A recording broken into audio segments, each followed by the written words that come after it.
Bonjour à tous, alors aujourd'hui je vais vous faire une petite vidéo parce que là on vient de récupérer les deux nouveaux amiibo Pokémon qui viennent de sortir officiellement aujourd'hui. Donc bon, il y a la plupart des gens qui les ont depuis hier ou avant-hier là, mais parce que les boutiques les lâchent parfois avant, mais bon voilà, j'avais pas envie de me précipiter, je suis allé, enfin c'est marrant, je dis ça alors que je suis allé le jour de la sortie, mais bon voilà, je suis passé devant, je les ai vus, ils me faisaient envie depuis un moment, donc je les ai pris les deux. Donc voilà, je les ai pris chez Micromania, 17 €. Donc ça a augmenté hein, les amiibo. Moi, je me souviens la dernière fois que j'en ai acheté, c'était encore à 15 €. Ils sont vraiment super beaux dans leur boîte. Je vais les ouvrir et puis on va voir un peu ce que ça donne. Ça y est, on a ouvert les blisters. Donc les amiibo sont libres. On peut les regarder plus en détail. Alors,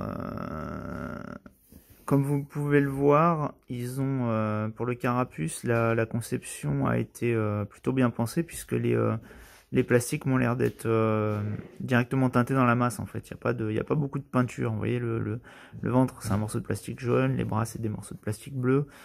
La carapace m'a l'air d'être en plastique blanc peint en fait en marron sur le dos.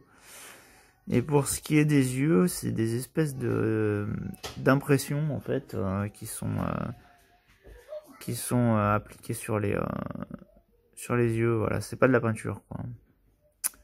Voilà, donc il y a une espèce de perfection en fait qui est assez bizarre, comme la plupart des figurines modernes en fait. Hein, maintenant, vu que tout est sculpté en 3D, les masters sont imprimés en impression 3D, on fabrique les moules à partir de ces masters, donc on a vraiment des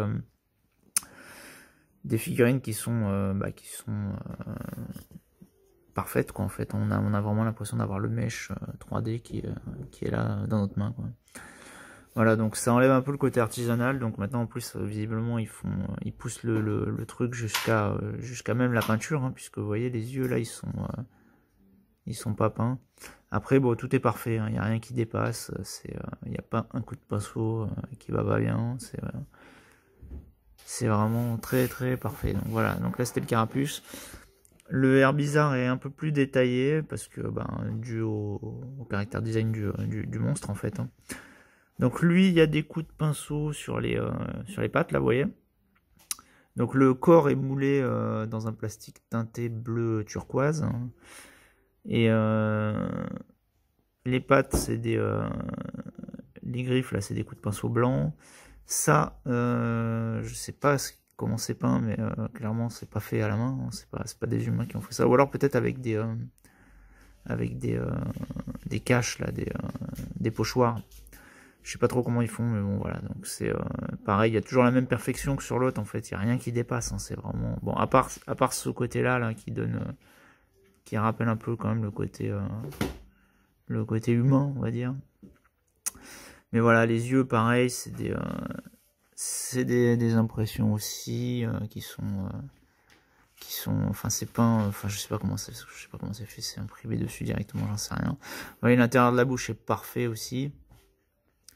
Les petites dents sont peintes, donc voilà, donc les petites dents encore, c'est le même système que sur les griffes. Vous avez les oreilles là qui sont aussi peintes de manière parfaite, sûrement aussi des pochoirs.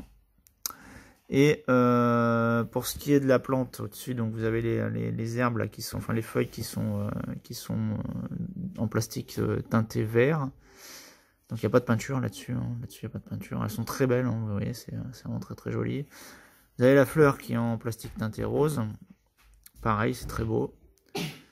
Et les deux tentacules qui ont un coup d'aérographe dessus sur le bout, vous voyez, pour avoir une espèce de dégradé parfait aussi qui va du vert jaunâtre jusqu'au vert plus neutre.